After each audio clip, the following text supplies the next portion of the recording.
We need to march on the gnolls, the orcs, and every other monster race and civilize them at the sharp end of a sword.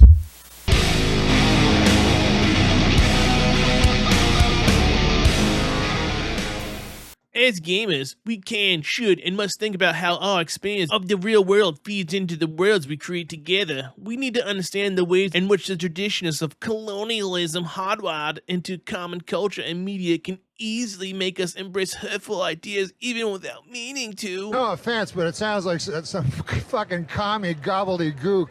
We want to have this discussion because being aware of and rejecting colonialist ideals in our fantasy role-playing games makes those games better. You sure about that? You sure about that? It's about acknowledging how the harmful roots of that worldview have long been a part of fantasy role-playing and the ongoing problems created by a pervasive "it's just a game" moral setup in RPGs. Dungeons & Dragons isn't just a game to shitlibs, it's another way to spread their evil agenda to the masses. And that's what this passage is all about. They want you to feel bad for the success of your ancestors, and without the very Christian men that created D&D, they'd have nothing. How about I'll apologize when you show a little fucking gratitude? Avoid monolithic ancestry cultures in favor of a broader cultural worldview. Use ancestries as adjectives to avoid forcing narrow morality onto sapient creatures. Focus on viewing it as a choice, not a biological or cultural imperative. So what you're saying is, we should enforce our own cultural values onto other sapient beings that already have their own culture. Ah, jeez, dude. Sounds an awful lot like colonialism to me, Sly. This book wants you to colonize the fantasy world with the real world.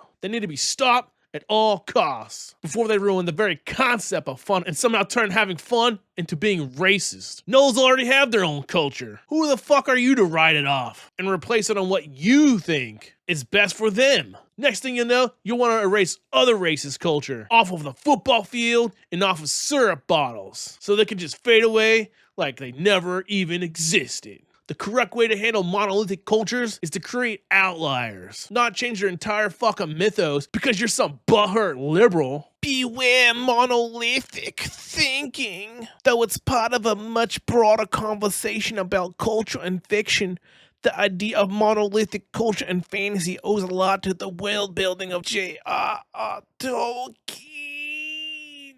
and the Lord of the Rings, which has long provided a bedrock foundation for fantasy fiction and RPGs. Anytime someone talks bad about Lord of the Rings, you should just point at them and laugh. Ancestries is adjectives. Instead of treating ancestries as nouns in the world of your game and inevitably making use of all X or Y trope created by monolithic thinking, think of ancestries as adjectives, and ancestry should be used to give flavor to conflict, not to define conflict across the board.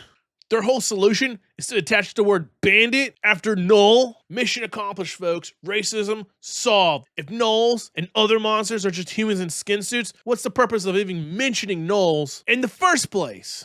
It goes on. Oh no!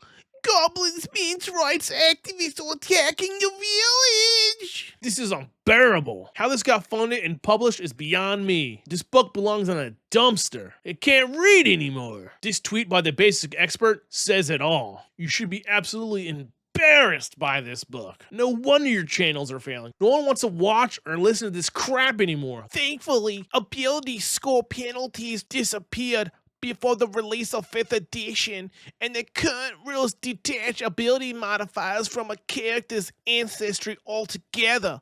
But the idea of locking in behavior and morality for all creatures of a specific ancestry or type remains a problem in the representation of sapient creatures as potential foes on the GM side of the game. So there you have it. These are the people who are pushing for race to just be humans in a skin suit, to not have any interesting characteristics, to have their entire culture destroyed and washed away to appease the other. If you want to check out some other videos on this topic, go check out Diversity in Dragons, RPG Pundit, and Dracoya and the Pickled Dragon. Let's be real, colonialism was a force for good. Then came the retarded liberals to ruin everything like they always do. South Africa used to have nuclear fucking bombs. And you know what they got now? They eat mud cookies and mosquito hamburgers, okay? We need to march on the gnolls, the orcs, and every other monster race and civilize them at the sharp end of a sword. It's time to take back your hobby. Stay bad.